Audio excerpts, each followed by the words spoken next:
I was president of Blockbuster.com. There was a store within like 80% of Americans within 3 miles. I mean, it was just ridiculous. They needed to build their .com presence.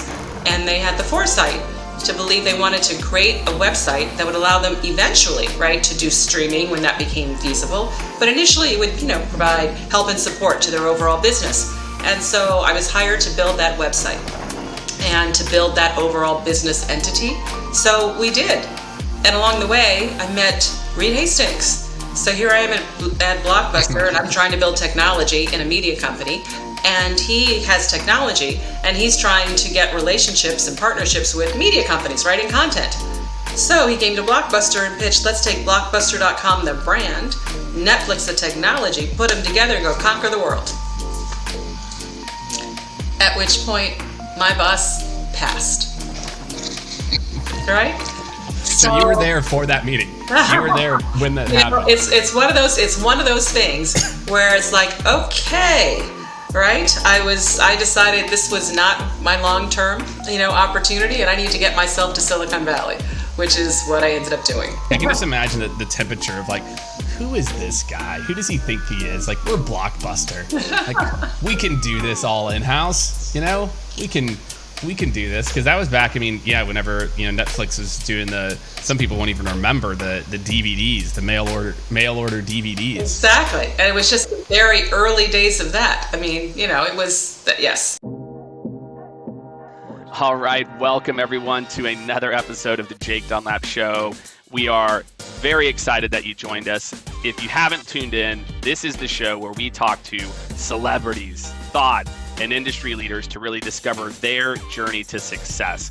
I am super excited that you're joining us. This show is like no other. I can promise you that.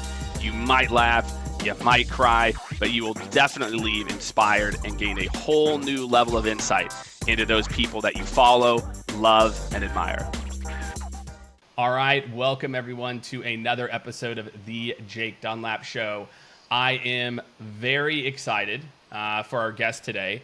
I'm scrolling like LinkedIn. I'm just trying to soak in all of the amazingness of this individual and all the things that they've accomplished. Today's guest knows how to create success on her own terms. She has made it her mission to teach others to do the same. She has won multiple awards recognizing her massive contributions to tech in our little tech world, while being a woman of color in a white male-dominated industry. To my best estimate, I think she sits on 5,000 boards right now. When I look at this, I have no clue how she does it. Please join me in welcoming pioneer, tech legend, author who is unapologetically ambitious as she challenges tech's gender and racial barriers, Shellye Archambeau. Shellye, welcome to the show. Well, thank you very much, Jake. That was quite an introduction. That's what I try to do. Like, if anything else goes, I can nail the introduction.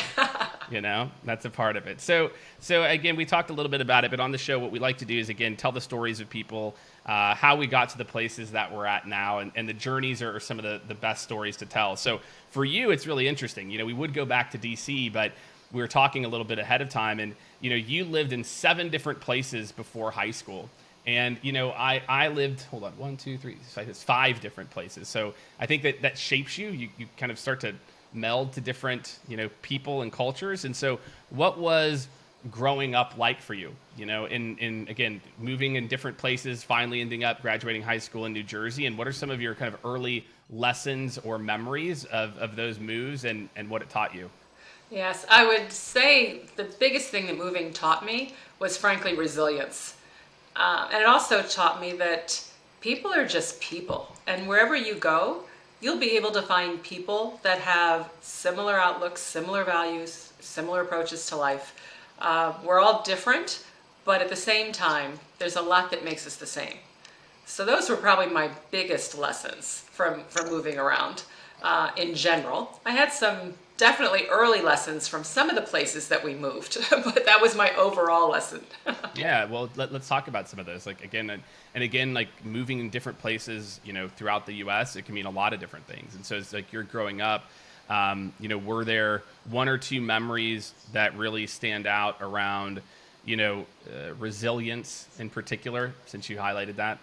Yeah, absolutely. So you have to picture this. I have to roll you back in time. It's now the 1960s. Yeah. 1960s was a very racially charged time, right? A lot going on. I mean, not just racial, Vietnam War, right? Yep. The sexual revolution, all kinds of things were going on. But for as many people that wanted civil rights and thought we should have them, you had just as many that didn't. So with that backdrop, my father comes home and tells us that we're going to be moving to a place in Los Angeles. We're now in Philadelphia. I mean, the heart of Philadelphia. In my school, I didn't even realize that I was different because the whole school was a whole bunch of different looking people, right? We were Right. all people. Well, we moved from there to a far-flung suburb of LA where not only was I the only black person in my class, but in the grade and maybe in the school. Wow. And it was challenging is probably the easiest way of putting it. I mean, I had to walk to school every day along a very busy street for a stretch of it, and people would yell horrific things at me. Now you have to understand, I'm in first grade. I moved there in Yeah. first grade. So I'm this little girl walking with her book bag, you know, and her lunch box, because back then you carried lunch boxes. And people would yell things, go back to the jungle, nigger girl, right? What are you doing here, little black thing? I mean, terrible things. That's me. Wow. And then you get to school, and the kids aren't always much better, you know?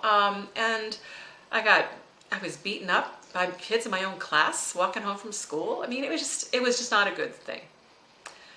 But with that backdrop, you know, you come home and things happen to you and you tell your mom, it's not fair. Such and such happened. Such and such did something, right? Whatever it was, not fair. And her response was always the same. It was, Shellye, life's not fair. What? I mean, as a kid, life is fair. You get a lollipop, I get a lollipop, right? I mean, it's supposed to be fair. No, she was really clear. Life's not fair. So what are we going to do about it? Right? It's kind of like, oh, okay. And then the other thing she would say when things happened was, you can't control what people say to you, and you can't control what people do to you, but you can control how you respond. So don't let them win. And our don't let them win was all about don't let them affect how you feel about yourself. Because if they affect how you feel about yourself, then they've won. The rest of it, it's just words. It's just actions. It doesn't matter, right? So those were kind of the tools that my parents gave me in terms of how to combat the really challenging environment that I was in. And that really laid the foundation, if you will, for a lot of the resilience that I had. Because what I learned was, okay, life's not fair, so don't go looking for fairness. And it's up to me if I'm going to do something, survive this, overcome it, whatever it is, or not. So that was probably definitely the biggest impact was that particular move. Yeah, and I'm sure maybe sometimes as you get later in life and you think through some of those challenges, it's like this is way easier than what it was like again at such a young age, and then you do end up coming back to the East Coast to high school. So as you're kind of going through that, and so what was high school like for you? Like, what were some of those years like? All right, well, here you have to picture this as well, right? So here's the next big memory. Next big memory is in 8th grade, I grew like 5 inches or something. And so suddenly I'm taller than everybody because thank God I stopped growing. I'm 5'10" now. And what happened was my knees had a lot of pain and kept hurting. Mom took me to the doctor, right, and ligament issues. Anyway, I ended up with braces on my legs, right, to support the knees. All right, you know what it's like in 8th grade going into high school wearing braces on your legs? All right? And again, I'm also one of very few, matter of fact, I think I'm the only black girl in the high school. I think there was another black boy. It's one other black family that I'm aware of in the neighborhood. But at any rate, I mean, I talk about sticking out, right, and not fitting in. It's like, here we go again. Fortunately, I didn't have to wear them that long, but that was indeed my starting point. But high school, because I had the braces, I couldn't do sports.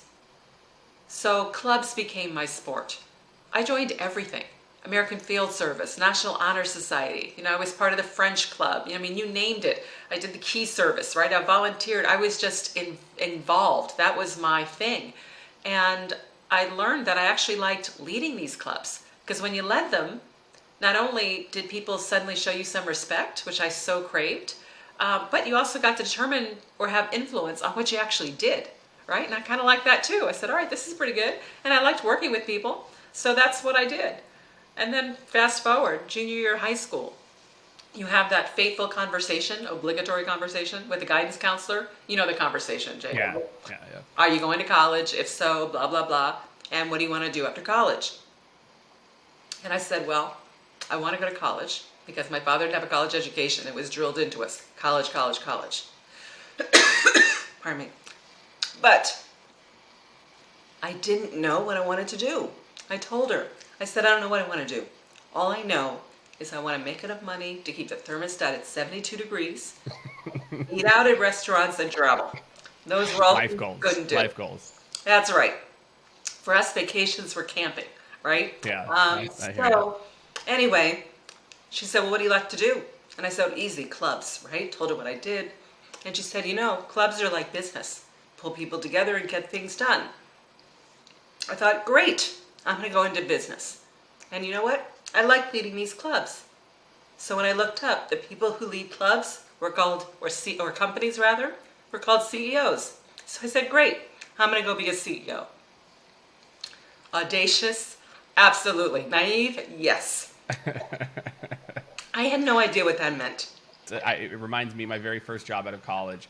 I was in professional sports, and I graduated entertainment management as my degree, and I met with the head of sales, and I was like, I want to be the general manager. He's like, do you know what that means? I'm like, I know it's high up.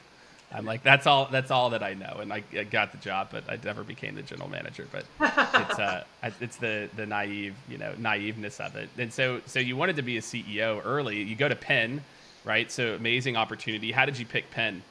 Well, I did the research, right? I'm a big believer. I knew, based on all the experience I had growing up, that the odds were not in my favor. So therefore, everything became, how do I improve the odds?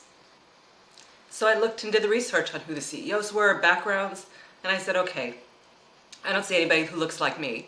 So I need the best credential I can possibly get. So I picked Wharton, because Wharton had an undergraduate degree, and I figured, okay, that's what I'll do. So literally, it's the only place I applied to. It was like, please, That's it. I don't want to go anywhere else. This is it. Now, fortunately, I had good grades, so I was, so that was all right. But yeah, it was. Unfortunately, they took me. So I went to Wharton and got my degree, and then was doing the research again about, okay, so I want to be CEO. And I heard along the way that if you pick industries that are growing, then you have companies in those industries that are growing. And companies that are growing never have enough resources. So if you're good at what you do, you have the opportunity to move up faster. So I said, great. Looked around, tech. 1980s, tech. So I said, great. At the same time, who's the best company? IBM. Yep. So I thought, all right, I'm going to join IBM and become CEO. I love it. And so, I mean, it's a good segue into it. I mean, and again, you're at IBM for some time and accomplished quite a bit. You're there for 15 years, from the early 80s to right up almost to the .com boom. And I'm sure, I can't imagine what it was like being at IBM. I mean, what a transformation they were going through during those years. Oh, absolutely. And I was there for the whole thing, right? The post Gerstner, right? The whole transformation. But I got to the point where, yes, I'd done well. My boss reported to Lou Gerstner, the CEO. There wasn't anybody in the company ahead of me that actually looked like me. And I was running a multi-billion-dollar division over in Asia Pacific. So I was doing well. But it wasn't clear to me that I was really going to get a shot to compete for the CEO job. And CEO is what I wanted. And so that's why I ultimately left IBM and worked my way to Silicon Valley with a brief stop at Blockbuster when I was president of Blockbuster.com. Yeah, I can't imagine 99 and 2000. So what are those conversations like, right? Like, what are those at the time it's like untouchable, right? It's like, what's going to happen? Again, I'm really very, very curious about this, but that's like, things are still good. Like, things are rocking, what was the I don't know, like the temperature like, and the feel whenever, during those, again, .com years? Oh, it was euphoric. I mean, internet was going gangbusters, right? Any company with a, do nothing.com could raise, 10, $50 million. I mean, it was just an amazing, right, environment. And in this environment, I thought, okay, if I'm leaving IBM, let me go get, right, experience and opportunity in this .com space. And Blockbuster, which was a very established, I mean, back then in those days, they were a behemoth. There was a store within like 80% of Americans within 3 miles. I mean, it was just ridiculous. So they needed to build their .com presence. And they had the foresight to believe they wanted to create a website that would allow them eventually, right, to do streaming when that became feasible. But initially it would, provide help and support to their overall business. And so I was hired to build that website and to build that overall business entity. So we did. And along the way, I met Reed Hastings. So here I am at Blockbuster, and I'm trying to build technology in a media company. And he has technology, and he's trying to get relationships and partnerships with media companies, writing content. So he came to Blockbuster and pitched, let's take Blockbuster.com, the brand, Netflix, the technology, put them together and go conquer the world. At which point, my boss passed. Right? So you were there for that meeting. You were there when that happened. It's one of those things where it's like, okay, right? I decided this was not my long-term, opportunity, and I need to get myself to Silicon Valley, which is what I ended up doing. I love it. Well, that's a legendary story. Like, we could probably do a whole podcast episode just on like that meeting. Like, I can just imagine the temperature of like, who is this guy? Who does he think he is? Like, we're Blockbuster. Like, we can do this all in-house, We can do this. Because that was back, whenever, Netflix was doing some people won't even remember the DVDs, the mail order DVDs. Exactly. And it was just the very early days of that. It was, yes. So at any rate. And then that's how I ended up in Silicon Valley. Yeah. So you come to Silicon Valley. What was it? For you, obviously, you're continuing to take on these really amazing opportunities. What was it about, again, was it just like the energy? Like, what was it about tech that got you excited? What was it that really drove you to make that move and kept you excited about new opportunities? Oh, my goodness. Silicon Valley and tech, in particular, there is just so much going on. It is so dynamic. It is so innovative. The creativity, and Silicon Valley specifically, because of that, it attracts a lot of people who are creative and innovative and entrepreneurial. So there's always really interesting things happening and going on and what you can do. And people look at it in terms of what can be done versus what can't be done. Right. And that's a really exciting environment to be a part of. Yeah, and for you, like, what do you feel like? How did you start to find out I'm different? Meaning, and I'm different in a, I'm good at this. Like, in a, like, hey, like, again, because again, you start to then president roles, and then you're kind of gravitating towards like marketing and sales leadership roles. What were some of the moments for you where you started to realize that as your career is really taking off, that you've got a unique talent or a unique skill? Like, were there a few moments that you kind of look back on as like that was it? It's a really good question, because I know for myself and maybe for others, I don't always take time to reflect on, okay, right, I figured this out, because I'm always heading towards the next challenge and the next thing. But I do remember when I was being recruited from Dallas, from Blockbuster, to be the Chief Marketing Officer and EVP Sales at North Point Communication, which some people may remember. There was the DSL, high-speed internet access, before we had it everywhere, right? There was the DSL kinds of companies. At any rate, when I got that offer, and when they agreed to move not just me and my family from Dallas, Texas to Silicon Valley, but also my assistant and her family, I thought, okay, right? They really want me. I love that. Well, that's awesome. And so what was it about sales and marketing? Like, what is it that drew you? Again, you kind of moved into a kind of overarching role. What was it about sales and marketing? Again, as you grew your career, that was a focus for a key piece of that before Metric Stream. What was it about sales and marketing that you really enjoyed? Yeah, well, here's the interesting part. I picked sales right out of Wharton. And the reason I picked sales was not because I was like, oh, I'm in love with selling.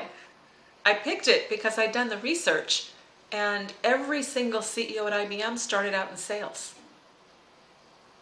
So I thought, all right, I don't know what it is about sales, but it's obviously the path to power. So that's why I picked sales.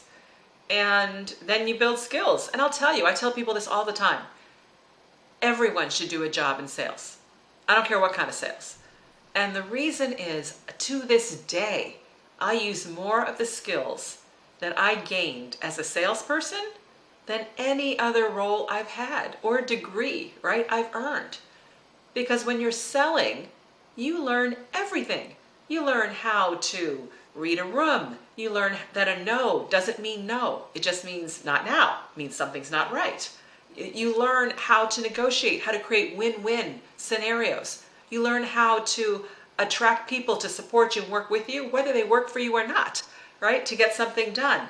You learn, there's just so much you learn that you will then use throughout your career. So I picked sales not because I was in love with it, but because when I did the research, it just looked like the right step. But once I did, and I saw just how much I gained from that experience, I think everybody, I don't care what you want to do, just do a year or two in sales. It'll help you build a bunch of very, very useful skills. I agree. I've built a career in sales and leadership, so I can attest. I have a question to piggyback on that. Why do you feel like today, if you think about executives today, and obviously you sit on quite a few boards, why have we moved away from that maybe a little bit? To where I feel like nowadays you see a lot more, CFOs make the move, COOs. Why do you feel that we see that more? Whereas, again, going back to, whenever you were growing up in IBM, that was a lot more common that, CEOs might come from sales or might come from marketing. Yeah, that's a really good question, because nothing happens until you sell something. It's kind of important. Yeah, but when you look at I think it depends upon different industries. Yeah, more so than just overall, right? So when I look at tech tends to like engineers, right? So we probably have more people who are engineers that end up being CEOs than other industries. You look at high-risk industries, financial services, pharmaceutical, maybe insurance, and you might see more CFOs that move over, again, because the whole risk management, risk mitigation that a lot of CFOs kind of drive brings that skill, right? So I think it actually varies by industry versus an overall statement. Yeah, I can get down with that. Yeah, I think for what we see, and I think sometimes, at least from my experience, is I think sometimes is sales leaders, if they don't continue to evolve, sometimes can take a very top line, solely focused view as opposed to more business or holistic view. Mm-hmm. And that's been my experience sometimes with sales leaders I've seen that have reached certain levels. And so as the career progresses, then you start to get into, I'll call this like the board world, right? So you start to get asked to be on boards, etc. And at what point do you make that the thing? Is there a point in your career where you're like, look, I've accomplished a lot. I've worked at a lot of companies. I've moved the needle. I've made my mark in terms of these organizations. And now I want to go and do this for a lot of companies at a more strategic level. What was that transition or thought process like? And, if it was accidental, let's talk about it, or happenstance. But what was that transition like from being, operator to, strategic guide, let's call it? Actually, if you couldn't tell, Jake, I'm pretty intentional. So I can as I'm moving along, right, working on my path to CEO, I'm in my early 30s, and I realized, oh, wait a minute, there's something called a board of directors, and the board hires and fires the CEO. I want that job. So I decided that I was going to set in my goal sites as well. And again, I did the research to say, okay, so what does it take to be on a board? What skills they look for? Blah, blah, blah. And the number one requirement that boards liked was board experience. And I thought, well, that's fascinating. So I decided that I needed to get my first board seat as soon as I possibly could, so that I could build up this experience, so that when I was ready to do more boards and less operational stuff, I would then have more choices and more opportunities. So that's what I did. I became CEO at 40, and I got my first board, I think it was 42 or 43. But that's because I went after it. I started telling everybody I wanted to serve on a board. I looked at the skill sets that companies were looking for and made sure people knew, listen, I'm strong in tech, leadership, international, right, transformation. I highlighted what I could offer, what, et cetera.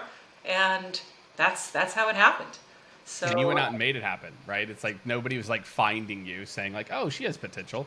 I didn't think anybody was going to find me, right? So that's back to improving your odds. I've never believed that I sit there and hope. Hope is not a strategy. So you've got to put in place a strategy to try to improve the odds in your favor.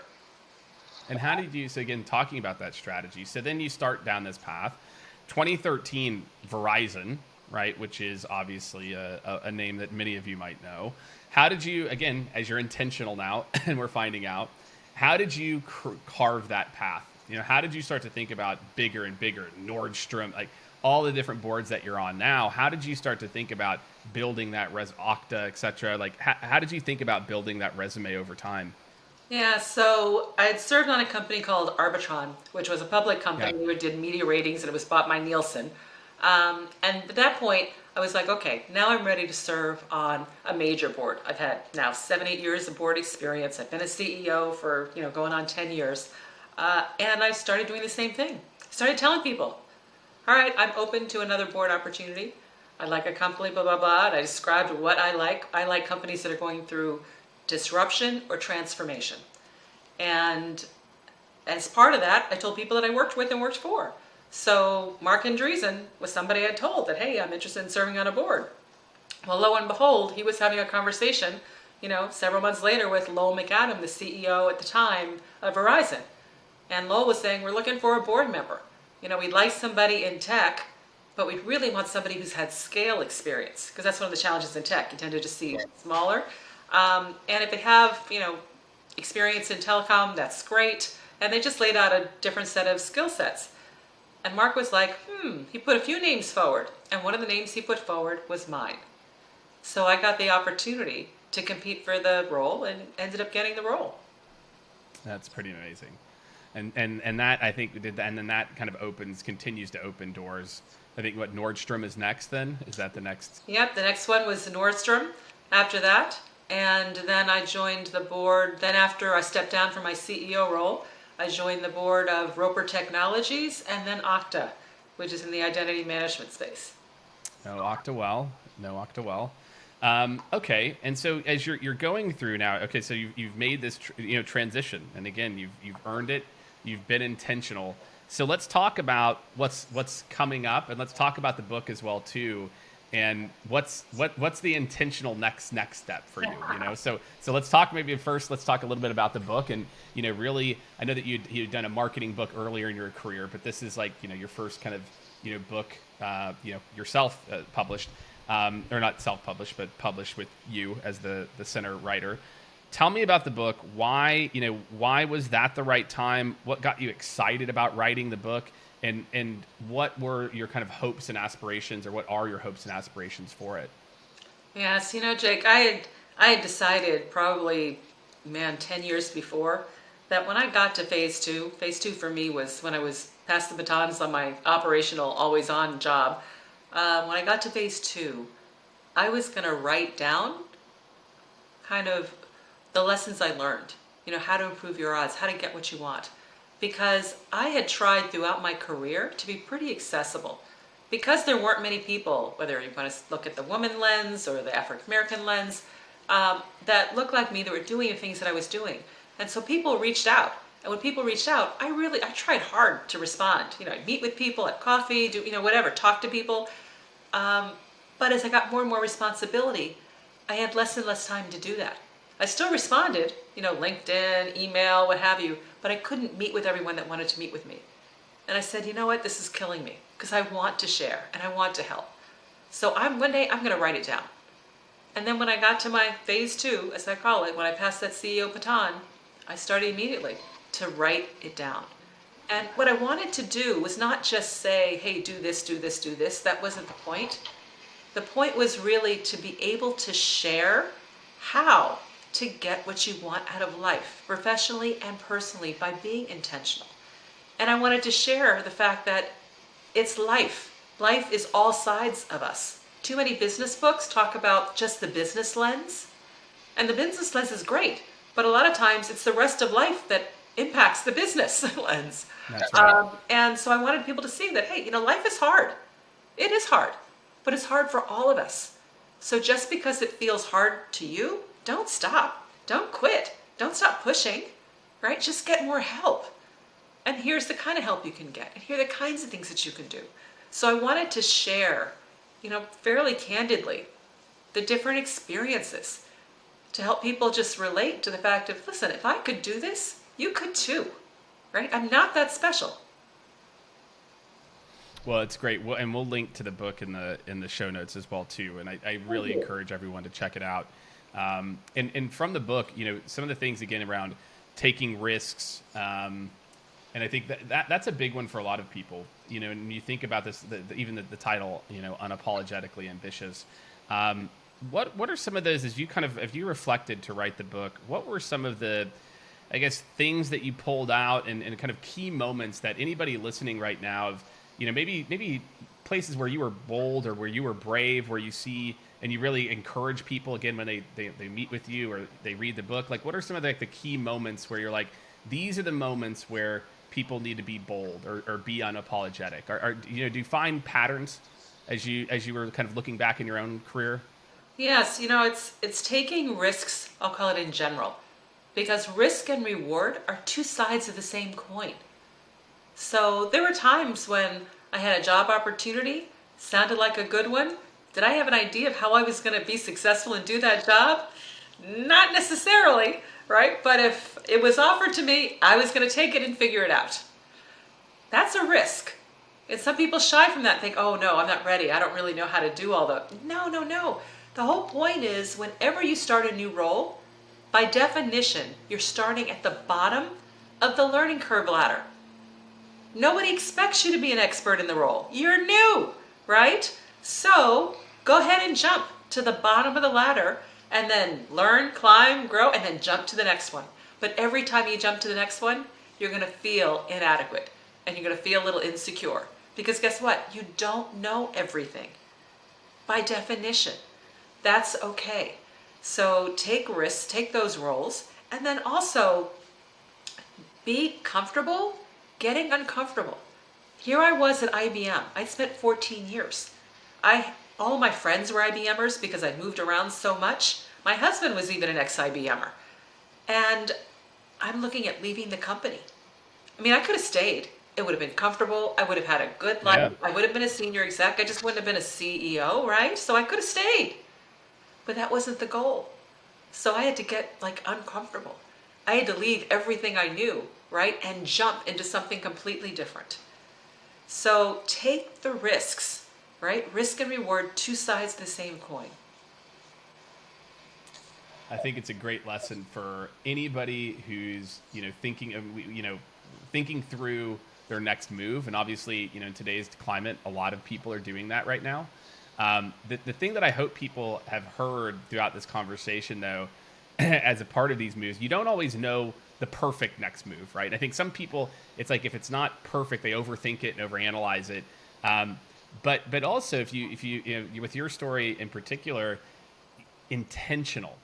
You thought about. I always tell. I was literally talking to someone earlier today. It was early today, yesterday. And I said, as you're thinking about this, you always have to be thinking about the next step and the next step, because how is this next opportunity, whatever that might be, and it might take the title or whatever the opportunity might be, how is that going to prepare you for that next step? And I think a lot of people right now are making moves that are tactical and not necessarily thinking as much as they should about, again, being intentional, right. Thinking about the skill building in particular. Right. Can I just add to that, Jake? Please. Because one of the things I see, and I tell people all the time, don't do this.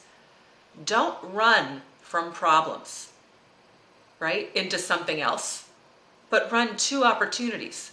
Because what happens is I'm in a role or I'm in a job and maybe I'm not as fulfilled, or I feel like my boss doesn't care about me, or I don't think the company's supporting, whatever it is, right? So I'm in a situation where I'm like, I just got to get out. And then I just take like the next thing that looks and sounds good because I'm really running from something. No, take the time.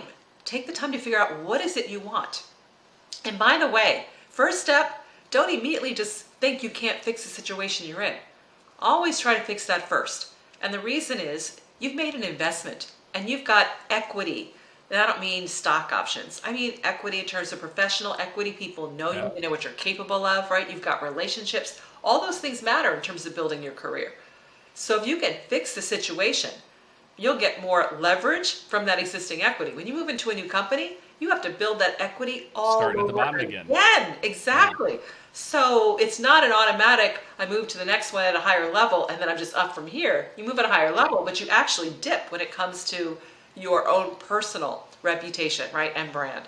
So don't run from something, but take the time to figure out what you want to run to. And I love that quote. I love that. And I think, I think back to my own career, and, I was in the career space in 2008, 9, been there for that year and a half, and then obviously things melt down. And it's a really interesting time to think about, had I left and ran to an industry that was growing, people weren't like, oh, what we need is to invest $1 million in our talent acquisition solutions in, 2008.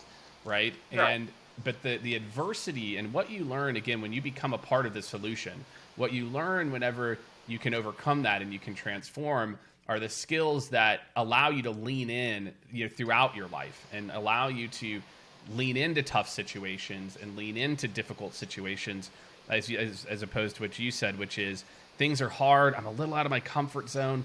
Look at that thing over there. That looks comfortable. That's a little bit easier. And maybe I'm not great enough, or maybe this isn't, stick with it. And I think the other thing that I've learned, and Shellye, I'd love to hear kind of your take, is that leaders want you to be successful. And for a lot of people listening, your leader wants you to be successful. You can create your own destiny. And so often that's the other thing, is people leave, there's a perceived ceiling. There's a perceived, I can't do this, or, that nobody would let me do this. I have my role or my department. And I think more often than not, people are, most people are decent and good people and want you to be successful. Yeah, I fully agree with that, which is why I always say, try to see if you can fix the situation where you are first. And don't let one person, right, or one individual impact how you feel about things overall, right? Companies are made up of hundreds and thousands and tens of thousands of people. One person, right? It's not enough reason in terms of to run away. Try to make a change. Yeah, I love that. Try to make the change. And that doesn't mean like, well, I asked quite a few questions. Lean in. The opportunities, I was talking, again, speaking of sales, right now, if you think about the noise ratio that we have in sales, it's at an all-time high. There's so many emails and calls, etc. But it's actually, again, talking about being a part of this solution, if you can be different, it's actually not as difficult. It's like so many people get stuck in these ruts of these old patterns and behaviors, especially, we've got, my audience is a mix of sales and marketing professionals too. And, being different today is actually not as difficult, I think, as a lot of people make it out to be. And it just kind of reminds me of, again, create your destiny, try new things. People will enable you, ask for the enablement, ask for the support, and ask for the help as you try to be a part of the solution. Oh, it's not working. Your marketing efforts aren't working. Great. Go try new weird stuff. Go try to break things. It's already not working, and I know that you're a marketer at heart as well too. So I know that you subscribe to that for sure. Absolutely. And so what's next? So as we start to kind of wrap up here, you've had this very intentional career. I will say, out of the 30 plus guests, I think you have had the most the most driven, manifestation mindset / making it happen that I've seen, or at least I can remember. So what's next? So as you think about this next chapter, because I don't know what's above the board. I don't know. I guess owning I guess maybe now you're investing or owning or like whatever that might be. So what do you like? What's next for you? Like, what gets you excited, and what's next on the horizon? Yeah, this phase, frankly, for me is all about impact and inspiration. I just want to be impacting and inspiring people or companies, entities, so that they can achieve what they want to achieve. So that's why I wrote the book. That's why I work with universities, right, as well as some companies. I coach some CEOs. I spend time trying to give, share. I put a lot of stuff out there on social media. I even do monthly Ask Me Anythings where anybody can come, right? I just give an hour of my time. I'll answer anything people put forward. I'm just trying to share so that other people can do what they want to do. And over time, looking at things like, okay, impact, right? Impact funds, looking at, are there ways to take this concept of mentoring and do it more at scale? Because I mentor people, but I'd love to be able to touch and mentor and impact a whole lot more. Sure. So are there ways to do that? So those are the kinds of things that I'm spending time looking into. Well, definitely, I will tell you, follow Shellye on LinkedIn, regularly producing content, great content as well. So definitely make sure to follow. We'll link to her LinkedIn bio as well. So Shellye, this has been a lot of fun. I think your story and just, the lessons of your intentionality, the perseverance and the resilience that you learned early on. I think there's probably a lot of people listening that may be at a different point in their life and may feel some of the things that you felt at different points in your life and career, that hopefully will listen to this and say, again, be unapologetic, right? Go out, make it happen, and manifest it, and push the envelope. So definitely, everyone, please check out the book. Make sure to follow her on LinkedIn. And Shellye, I really appreciate you joining us for another episode of the show. Well, thank you very much, Jake. I was really happy to be here. All right. Thanks, everyone. And we will see you next week on The Jake Dunlap Show. All right. Thank you so much, everyone, for tuning in to another extremely fun and interesting episode. I thought it was fun and interesting, so I hope you did too, of The Jake Dunlap Show. Really great, just breaking down everything that makes people who they are, the success, the trials and errors, and I hope that you enjoyed it as much as I did. Make sure to subscribe on your favorite platform, and make sure, more than anything, to go over to jakedunlap.com. That's where you're going to stay up to date on all the latest guests, additional details, prep notes. We're going to be sharing everything on jakedunlap.com. So go ahead, go over there. You can subscribe there as well too, and we will see you next week on The Jake Dunlap Show.